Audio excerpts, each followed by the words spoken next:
మరో breaking news చూస్తున్నాం. పేదరికం ఉన్నంత కాలం నక్సలిజం ఉంటుందని ఆపరేషన్ కగార్ను ఆపి నక్సలైట్లతో చర్చలు జరపాలని సీఎం రేవంత్ రెడ్డి మాజీ సీఎం కేసీఆర్ చెప్పడం హాస్యాస్పదమని కేంద్ర హోంశాఖ సహాయ మంత్రి బండి సంజయ్ కుమార్ అన్నారు. ఇక నక్సలైట్లతో గతంలో చర్చలు జరిపిన కాంగ్రెస్ ఏం సాధించిందని ప్రశ్నించారు. అధికారంలో ఉన్నంత కాలం నక్సలైట్ల నిషేధం విధించిన కేసీఆర్ అధికారం పోగానే చర్చలంటూ సన్నాయి నొక్కులు నొక్కుతున్నారని మండిపడ్డారు.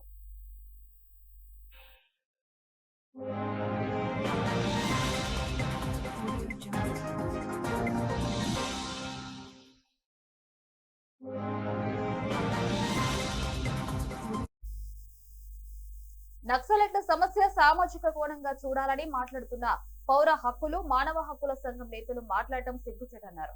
నక్సలైట్ల చేతిలో వేలాది మంది అమాయక ప్రజలు చనిపోయినప్పుడు సామాజిక కోణం గుర్తుకు రాలేదా అని ప్రశ్నించారు.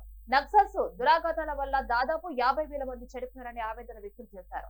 దాదాపు 9,000 మంది పోలీసులు నక్సల్స్ తూటాలకు బలయ్యారని వాపోయారు. ఇక ఆపరేషన్ కగార్ను ఆపే ప్రసక్తే లేదని నక్సలైట్లను ఏరిపారేసే కార్యక్రమం కొనసాగుతుందని స్పష్టం చేశారు.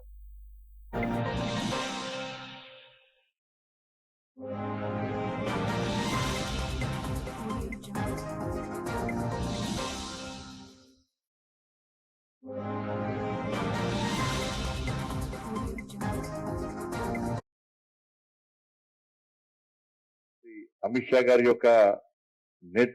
నేతృత్వంలో 1926 మార్చి వరకు నక్సలిజాన్ని పూర్తిగా అణచివేస్తాం. 26 మొత్తం నక్సలిజాన్ని పూర్తిగా అణచివేస్తాం. నక్సల్స్ ముక్త్ భారత్ ను నిర్మిస్తామని చెప్పి ఒక యుద్ధ ప్రాతిపదికన ఈ దేశంలో అనేక మార్పులు జరుగుతున్నాయో ఇటువంటి సందర్భంలో నక్సలైట్ల దేశభక్తులు, దాంతోపాటు పేదరికం ఉన్నంత వరకు నక్సలిజం ఉంటుందని చెప్పి సాక్షాత్తు కాంగ్రెస్ పార్టీ అధినాయకుడు రాహుల్ గాంధీ గారు కానీ ఈ రాష్ట్ర ముఖ్యమంత్రి రేవంత్ రెడ్డి గారు గారిని అనేక సందర్భాల్లో ప్రకటించిన సందర్భంలో ఆపరేషన్ కగార్ ఆపేయాలి, వాళ్ళతో చర్చలు జరపాలని చెప్పి ఈ తెలంగాణ రాష్ట్రంలో ప్రధాన ప్రతిపక్ష నేత కేసీఆర్ లాంటి వ్యక్తులు ప్రకటించిన సందర్భంలో పౌర హక్కుల సంఘం పేరుతోని, మానవ హక్కుల సంఘం పేరుతోని, అనేక సంఘాల పేరుతోని ఈ తెలంగాణ రాష్ట్రంలో ఒక తప్పుడు ఆలోచనతోని అవాస్తవాలను వాస్తవాలుగా చిత్రీకరిస్తూ ప్రజల లోపల అయోమయం సృష్టిస్తున్న సందర్భంలో అఖిల భారతీయ విద్యార్థి పరిషత్ ఆధ్వర్యంలో రాష్ట్ర వ్యాప్తంగా నక్సల్స్ నరమేధం మేధోమదనం పేరుతోని నిజంగా సదస్సులు నిర్వహించడం చాలా గొప్ప విషయం, చాలా మంచి కార్యక్రమం. ఇది కరెక్ట్ సమయంలో ఒక మంచి నిర్ణయంగా ఇలా దీన్ని స్వాగతించాల్సిన అవసరం ఉంది. నక్సలైట్ల దేశభక్తులు అని చెప్పి ఇవాళ సమాజంలో కూడా చూపెట్టే ప్రయత్నం కొంతమంది అర్బన్ నక్సల్స్ పేరుతో చేస్తా ఉన్నారు.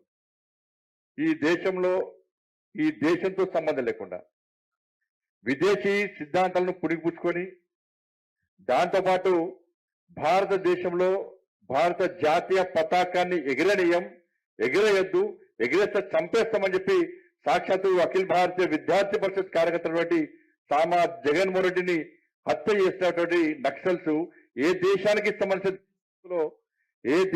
సంబంధించిన దేశభక్తులు స్పష్టం చేసిన అవసరం ఉంది.